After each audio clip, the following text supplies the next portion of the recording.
എല്ലാവർക്കും നമസ്കാരം. ഞാൻ ഇന്നിവിടെ സംസാരിക്കാൻ പോകുന്നത് ഓൺലൈൻ തട്ടിപ്പുകൾ എന്നതിനെ കുറിച്ചാണ്.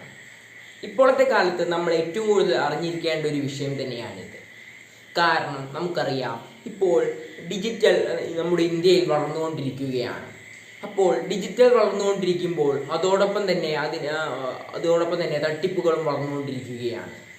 അപ്പോൾ നമ്മൾ അറിയേണ്ട പല കാര്യങ്ങളുമുണ്ട്. ഇപ്പോൾ ഓൺലൈൻ തട്ടിപ്പുകളാണ് ഏറ്റവും കൂടുതൽ മനുഷ്യർക്ക് ബുദ്ധിമുട്ടുണ്ടാക്കുന്നത്.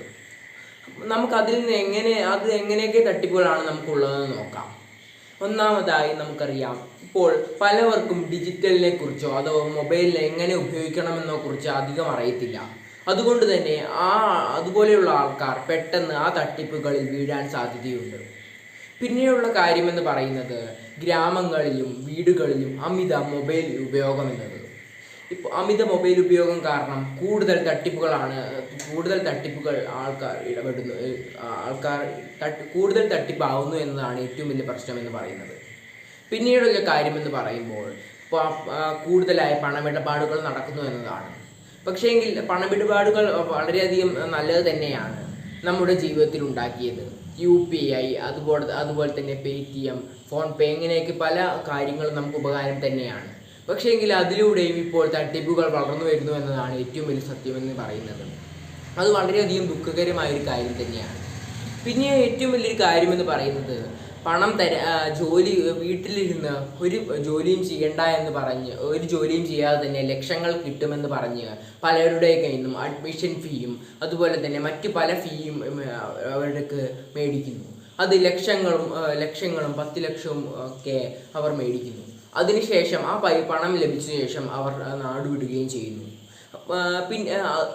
അപ്പോൾ ഈ തട്ടിപ്പുകളിലൊക്കെ ഏറ്റവും കൂടുതൽ പെടുന്നത് ഈ അറിവില്ലാത്തവർ തന്നെയാണ്.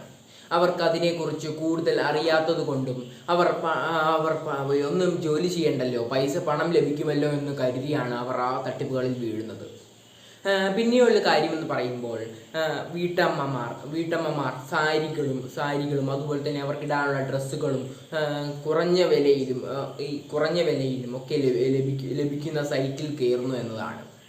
അത് പണം കൊടുത്ത ശേഷം അത് ലഭിക്കാതിരിക്കുകയും ചെയ്യുന്നു.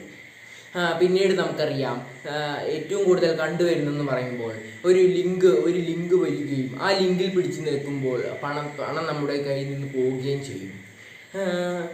പിന്നെയുള്ള തട്ടിപ്പെന്ന് പറയുമ്പോൾ പോലീസാണെന്ന് പറഞ്ഞും കസ്റ്റമർ കെയർ ആണെന്ന് പറഞ്ഞും അതുപോലെ തന്നെ ഡോക്ടറാണെന്ന് പറഞ്ഞും ഒക്കെ പല വിവരങ്ങളും ചോർത്താനായി പലവരും ഇറങ്ങും. അപ്പോൾ ഇതൊക്കെ നമ്മൾ ശ്രദ്ധിച്ചില്ല എങ്കിൽ നമുക്ക് വളരെയധികം ആപത്ത് തന്നെയായിരിക്കും ഉണ്ടാകാൻ പോകുന്നത്. അവർ നമ്മളോട് OTPയും അതുപോലെ തന്നെ പാസ്വേഡും പല കാര്യങ്ങളും ചോദിക്കും. നമ്മൾ അവരൊക്കെ ഉറപ്പുവരുത്തിയിട്ട് മാത്രമേ അവർക്ക് നൽകാൻ പാടുള്ളൂ. പക്ഷേങ്കിൽ നമ്മൾ പാസ്വേഡൊന്നും ആർക്കും അങ്ങനെ പറഞ്ഞു കൊടുക്കാൻ പാടില്ല. പിന്നീട് നമ്മൾ ശ്രദ്ധിക്കേണ്ട പല കാര്യങ്ങളുമുണ്ട്. നമ്മൾക്ക് തട്ടിപ്പുകളിൽ തട്ടിപ്പുകൾ ഇപ്പോൾ നമുക്ക് ഏറ്റവും കൂടുതൽ കണ്ടുവരുന്ന ഒന്നാണ് നമുക്ക് ഫേക്ക് മെസ്സേജുകൾ എന്ന് പറയുന്നത്. ഫേക്ക് മെസ്സേജുകൾ കണ്ടാൽ നമ്മൾ എന്താണ് ചെയ്യേണ്ടതെന്ന് നോക്കാം. നമ്മൾ അത് ഫേക്ക് മെസ്സേജ് ആണെന്ന് ഉറപ്പുവരുത്തിയാൽ ആദ്യം തന്നെ അത് ഉറപ്പുവരുത്തണം. പിന്നീട് അത് എവിടുന്നാണ് വന്നതെന്നുള്ള ഉറവിടം നമ്മൾ കണ്ടുപിടിക്കണം. അതിനുശേഷം നമ്മൾ ആ ഫേക്ക് മെസ്സേജ് ആർക്കും അയക്കാൻ പാടില്ല. പിന്നീട് നടക്കേണ്ട കാര്യമെന്ന് പറയുമ്പോൾ ആ വിവരം സൈബർ സെല്ലിന് അയക്കുക എന്നതാണ്. ഇത്രയും ചെയ്താൽ ആ ഫേക്ക് മെസ്സേജ് അയച്ച ആളെ പിടികൂടുകയും അതുപോലെ തന്നെ ഈ ഫേക്ക് മെസ്സേജ് മറ്റുള്ളവർക്ക് എത്താതിരിക്കുകയും ചെയ്യുന്നു.